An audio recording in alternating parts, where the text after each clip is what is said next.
Hello and welcome again, dear students, to A1 mathematics classes. This is Ankit Dwivedi in front of you. और बच्चों, last lecture में हम लोग operation of matrices के ऊपर बात कर रहे थे. और ऑपरेशन ऑफ मैट्रिसेस में जो पहला टॉपिक था एडिशन ऑफ टू मैट्रिसेस, जिसको हम लोगों ने पढ़ लिया था. साथ ही साथ प्रॉपर्टीज़ ऑफ एडिशन भी हम लोगों ने पढ़ लिया था. तो ऑपरेशन ऑफ मैट्रिसेस में नेक्स्ट बढ़ते हुए, कंटिन्यू करते हुए हम लोग नेक्स्ट लेक्चर की ओर यानी नेक्स्ट टॉपिक की ओर हम लोग बढ़ते हैं. और टॉपिक जो है वो है डिफरेंस ऑफ टू मैट्रिसेस. तो आइए समझते हैं कि दो मैट्रिक्स को घटाया कैसे जाता है. How to subtract two given matrices.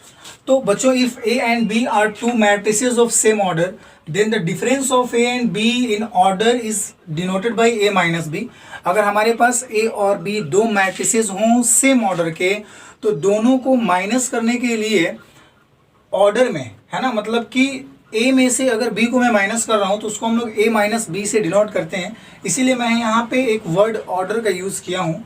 A minus B से डिनोट करते हैं and obtain by subtracting their corresponding elements. और हम लोग ए माइनस बी फाइंड कैसे करते हैं, दोनों के कॉरेस्पॉन्डिंग एलिमेंट्स को माइनस करते हैं तो A minus B find out हो जाता है. चलो देखते हैं कि example. Suppose that A is equal to कोई मैट्रिक्स दे रखा है 1 5 3 0 2 1 and B is equal to कोई मैट्रिक्स दे रखा है 1 0 1 3 2 1 सपोज दैट. ठीक है.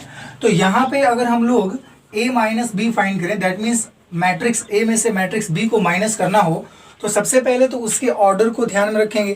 तो इस मैट्रिक्स का ऑर्डर जो है वो है 2 क्रॉस 3 और इस मैट्रिक्स का ऑर्डर भी है 2 क्रॉस 3. ठीक है. तो दोनों मैट्रिक्स का ऑर्डर सेम है, इसका मतलब दोनों मैट्रिक्स को माइनस किया जा सकता है. अब दोनों मैट्रिक्स को हम लोग माइनस कैसे करते हैं बच्चों, इसके कॉरेस्पॉन्डिंग एलिमेंट्स को माइनस करते हैं.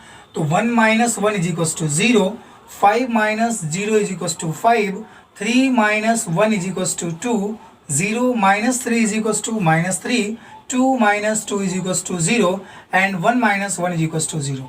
तो यहाँ पे क्या मिल गया बच्चों, a माइनस बी. अब यहाँ पे एक चीज़ ध्यान में रखना कि जैसे कि एडिशन ऑफ मैट्रिक्स में हम लोग जानते थे कि addition of matrix is commutative. That means a plus B is equal to B plus A होता था. ठीक है, ऐसा होता था ना. बट यहाँ पे नहीं होगा. a plus negative of matrix में that means a minus B not is equal to B minus है. मतलब ये कि जो डिफरेंस ऑफ टू मैट्रिसेस होता है वो कम्यूटेटिव लॉ को फॉलो नहीं करता है. इस बात को ध्यान में रखना है. तो a minus B not is equal to B minus है.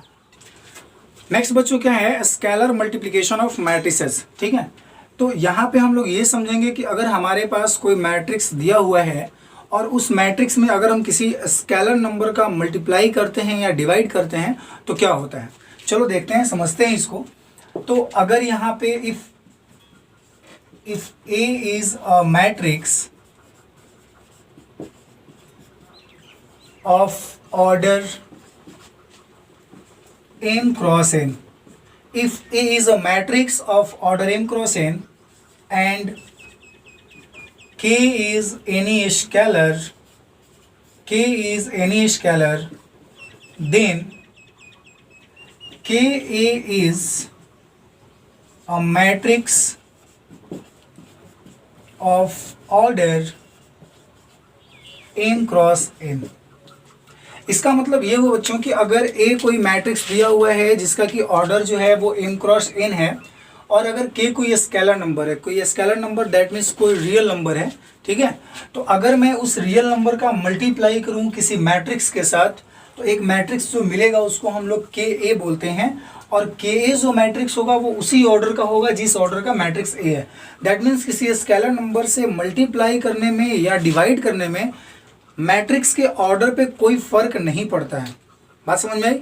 मैट्रिक्स के ऑर्डर पे कोई भी फर्क नहीं पड़ता है. अब हम लोग मल्टीप्लिकेशन करते कैसे हैं इसको भी हम लोग देख लेते हैं. तो suppose that A is equal to, अगर कोई मैट्रिक्स दे रखा है A11, A12, A13, A21, A22, A23. अगर हमारे पास ये कोई मैट्रिक्स है और अगर मैं इसमें एक स्केलर नंबर K का मल्टीप्लाई करता हूँ, तो ये ध्यान में रखना कि किसी भी मैट्रिक्स में अगर मैं किसी स्केलर का मल्टीप्लाई करूँगा तो उसके सारे एलिमेंट्स के साथ मल्टीप्लाई करना पड़ेगा. That means we get Ka11, Ka12, KA13, KA21, KA22 and KA23। ठीक है, यानी कि सभी एलिमेंट्स के साथ मल्टीप्लाई करना पड़ेगा। अगर आप डिवाइड करना चाहते हो किसी नंबर से या किसी स्केलर से, तो वहाँ भी सभी एलिमेंट्स के साथ डिवाइड भी करना पड़ेगा। फॉर एग्जांपल, अगर आप a में k को डिवाइड करना चाहते हो तो आप इसको ऐसे भी बोल सकते हो कि a में k को डिवाइड कर लो, या फिर a में 1/k का मल्टीप्लाई कर लो। ठीक है, तो अगर मैं बच्चों 1/k का अगर मैं मल्टीप्लाई करता हूँ तो आप यहाँ पे देखो क्या होगा।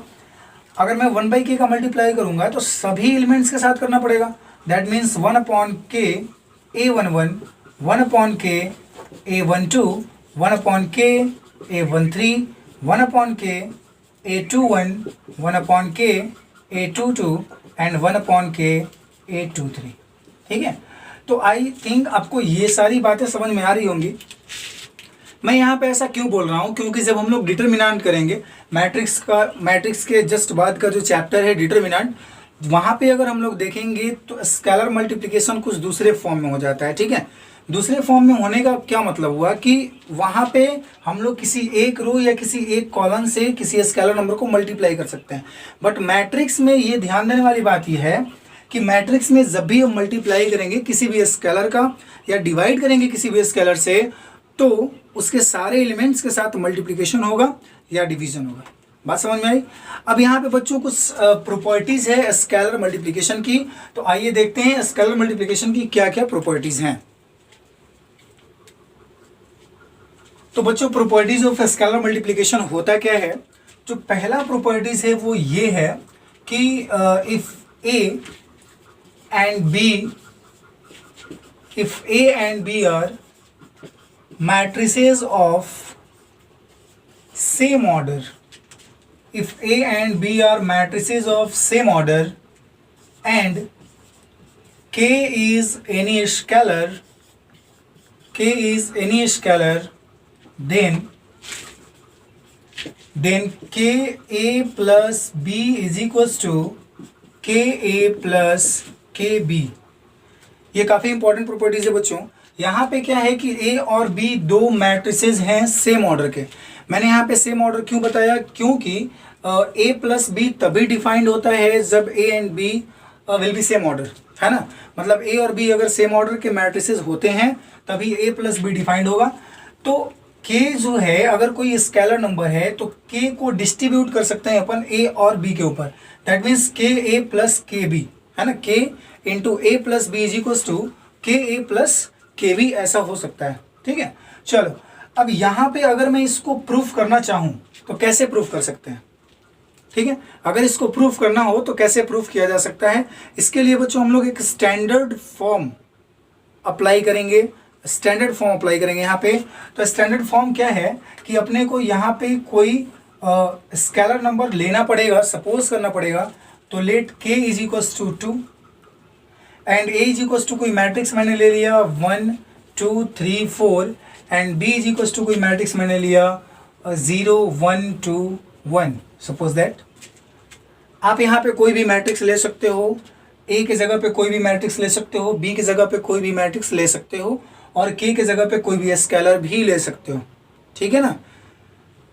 लेकिन जब भी आप मैट्रिक्स लोगे तो उसमें ध्यान में रखना है कि दोनों मैट्रिक्स का ऑर्डर सेम होना चाहिए, तभी उसको हम लोग क्या कर सकते हैं, प्लस कर सकते हैं। ठीक है, चलो तो अब इसको हम लोग प्रूफ कैसे करेंगे बच्चों। तो इसका लेफ्ट हैंड साइड इवेल्युएट करेंगे, फिर राइट हैंड साइड इवेल्युएट करेंगे और दोनों को इक्वल कर लेंगे। ठीक है, left hand side is equal to right hand side आएगा और दोनों इक्वल हो जाएगा। आओ देखते हैं। तो इसका जो लेफ्ट हैंड साइड है बच्चों वो क्या है, जरा सा देखो ध्यान से। k into A plus B ऐसा है, तो k की जगह पे तो 2 है, इंटू ए प्लस बी, तो ए की जगह पे जो मैट्रिक्स है उसको हम लोग यहाँ पे लिख देंगे 1 2 3 4, प्लस बी की जगह पे जो मैट्रिक्स है उसको भी हम लोग लिखेंगे 0 1 2 1। ठीक है, अब यहाँ पे सिंपल क्या क्या यहाँ पे हो जाएगा, आप जरा बताओ मुझे। दोनों मैट्रिक्स को ऐड कर लो। दो मैट्रिक्स को हम लोग ऐड कैसे करते हैं, दोनों के कॉरेस्पॉन्डिंग एलिमेंट्स को हम लोग ऐड कर लेते हैं। That means 1 plus 0 is equals to 1, 2 plus 1 is equals to 3, 3 plus 2 is equals to 5 and 4 plus 1 is equals to also 5। And now यहाँ पे अभी मैंने बताया आप लोगों को स्केलर प्रोडक्ट के बारे में कि अगर किसी भी मैट्रिक्स में किसी स्केलर नंबर का मल्टीप्लाई करना हो तो उस मैट्रिक्स के जितने भी एलिमेंट्स हैं उन सारे एलिमेंट्स के साथ बारी बारी से मल्टीप्लिकेशन करना पड़ता है। तो यहाँ पे आप देख रहे होंगे कि ये एक मैट्रिक्स है और यहाँ पे 2 एक स्केलर नंबर है। तो जब 2 का मल्टीप्लाई हम लोग करेंगे तो इस पूरे एलिमेंट्स के साथ हो जाएगा। तो क्या हो जाएगा 2, 3 2 जा 6, 5 2 जा 10 एंड 5 2 जा 10। तो ये बच्चों हम लोग का लेफ्ट हैंड साइड हो गया। अब बारी है राइट हैंड साइड की। तो यहाँ पे क्या था, एक्चुअली यहाँ पे कुछ नहीं था, यहाँ पे बस ये था कि ए और बी दो मैट्रिक्स को पहले ऐड कर लो फिर के का मल्टीप्लाई कर लो, और यहाँ पे उसका जस्ट रिवर्स था कि पहले मल्टीप्लाई कर लो के का फिर ऐड कर लो, और दोनों आपस में इक्वल आना चाहिए। ठीक है, तो हम लोग देखते हैं यहाँ पे कि इक्वल आता है कि नहीं आता है। तो यहाँ पे हम लोग राइट हैंड साइड बच्चों इवेल्युएट करने वाले हैं। तो यहाँ पे के ए है, के की जगह पे 2 है और ए का जो वैल्यू है उसको मैं लिख देता हूँ 1 2 3 एंड 4 प्लस बी, के इंटू बी, बी की जगह पे क्या, बी की जगह पे है यस 0 1 2 1। तो यहाँ पे हम लोग इसमें मल्टीप्लाई कर लेंगे। तो 2 1 जा 2 एंड 2 2 जा 4, 3 2 जा 6, 4 2 जा 8 प्लस 0 2 4 2, ऐसा हो जाएगा। अब जब बच्चों हम लोग इसको ऐड करेंगे तो देखो यही मैट्रिक्स मिल रहा है कि नहीं मिल रहा है। 2 + 0 = 2, 4 + 2 = 6, 6 + 4 = 10 एंड 8 + 2 = 10। तो यहाँ पे हम लोगों ने देखा कि ये जो कंडीशन है वो सेटिस्फाइड कर रहा है। दैट मीन्स अगर ए और बी दो मैट्रिसेस हैं सेम ऑर्डर के और के कोई स्केलर है, देन के इंटू ए प्लस बी = के ए प्लस के बी। तो जो नेक्स्ट प्रॉपर्टीज है बच्चों, यहाँ पे स्केलर मल्टीप्लिकेशन का हम लोग पहला प्रॉपर्टीज देख चुके हैं। जो दूसरा प्रॉपर्टीज है वो क्या है, if A is any matrix of order m cross n and k1, k2 are